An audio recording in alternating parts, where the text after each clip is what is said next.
Good morning बच्चों, आज हम करने जा रहे हैं आपकी वर्कशीट नंबर 36 विषय विज्ञान कक्षा 8। हमारी डेट 24 फरवरी के लिए। आज की वर्कशीट में हमें सीखना है बल तथा दाब के बारे में। तो हमने सीखा अब तक कि जो वस्तु है वो वस्तु पर एक ही दिशा में लगाए गए बल जुड़े होते हैं। ठीक है, मतलब अगर एक ही दिशा में बल लग रहा है तो आपस में जुड़ जाते हैं। तो इसलिए हमें जिस दिशा में बल लगता है उसका पता होना जरूरी है। ठीक है, तो किसी वस्तु पर लगाया गया बल उसकी गति को बदल सकता है। यदि बल गति की दिशा में है तो जो वस्तु है उसकी गति बढ़ जाएगी। मान लीजिए आप जिस गति में बल लगा रहे हो मतलब जिस दिशा में आप बल लगा रहे हो उसी दिशा में आपकी गति हो रही है तो वो गति बढ़ेगी। लेकिन अगर जो बल की दिशा आपकी विपरीत है, मतलब आप इस तरफ बल लगा रहे हो और गति आपकी इस तरफ है, तो जो वस्तु है उसकी गति क्या होगी, उसकी कम होगी। ठीक है ना। उदाहरण के लिए जैसे एक गोल है, गोलकीपर है। गोलकीपर क्या करेगा, कीपर गोल बचाने के लिए गेंद की तरफ कूदता है या उछलता है, तो उसके द्वारा लगाया गया बल गेंद को रोक सकता है। ये जैसे आपको यहाँ दिख रहा है, या इसकी दिशा को बदल देगा या इस तरफ फेंक देगा, उसको गोल होने ही नहीं देगा। ठीक है, गोल होने से बचा सकता है वो। दूसरी तरफ ये देखो, यहाँ पे क्या है, टायर को तेजी से चलाने के लिए बार बार गति की दिशा में धक्का देना पड़ता है। ठीक है, जिस तरफ इसको टायर को ले जाना है उसी तरफ ये बार बार धक्का दे रहा है।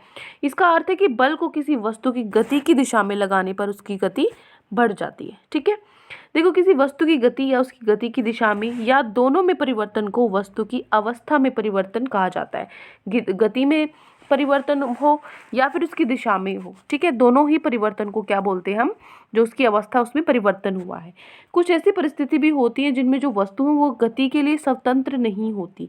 मतलब जैसे आप एक रोटी बनाने के लिए एक लोई को हाथों में दबाते हो, है ना, तो बनाने के लिए आप आटे को लोई का जो मतलब बेलन से घुमाते हो, इसमें क्या कर रहे हो, आप बल लगा रहे हो, तो उस वस्तु का आकार बदल रहे हो आप यहाँ पे बार बार। ठीक है, रोटी बनाने के लिए पहले आप गोल लोई बना रहे हो, फिर उसको बेलन से ऐसे लंबा कर रहे हो, तो उसका आकार बदल रहा है। ठीक है, अब हम चलते हमारे क्वेश्चन आंसर्स पे। ये 4 क्वेश्चन आज आपकी वर्कशीट में दिए गए हैं। स्टार्ट करते हैं। हम निम्नलिखित प्रश्नों के उत्तर दीजिए। फर्स्ट, सेकंड, थर्ड, फोर्थ, ये 4 क्वेश्चन है, एक एक करके हल करेंगे। पहला प्रश्न है, 2 स्थितियों के उदाहरण दीजिए जिनमें बल के कारण किसी वस्तु की अवस्था में परिवर्तन होता है। कौन सी स्थिति है जिसमें परिवर्तन होता है?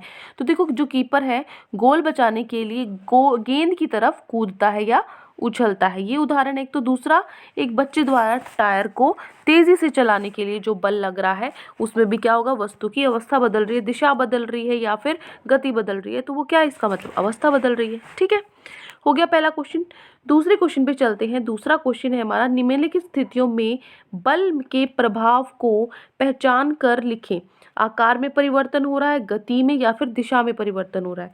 तो पहला पार्ट है नींबू का टुकड़ा निचोड़ना। कैसा परिवर्तन है ये, नींबू का टुकड़ा जो हमने निचोड़ा है, नींबू को आप दबाते हो तो क्या होता है, उसका आकार बदलेगा, आकार में परिवर्तन होगा। बी है, लोहार द्वारा हथौड़े से लोहे के एक गर्म टुकड़े को पीटना।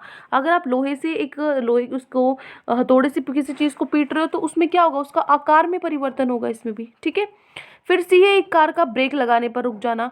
अगर आप ब्रेक लगाते हो तो उसकी गति पहले तेज थी, अब बिल्कुल कम हो गई है, 0 हो गई है, तो अब उसकी गति में परिवर्तन हो रहा है।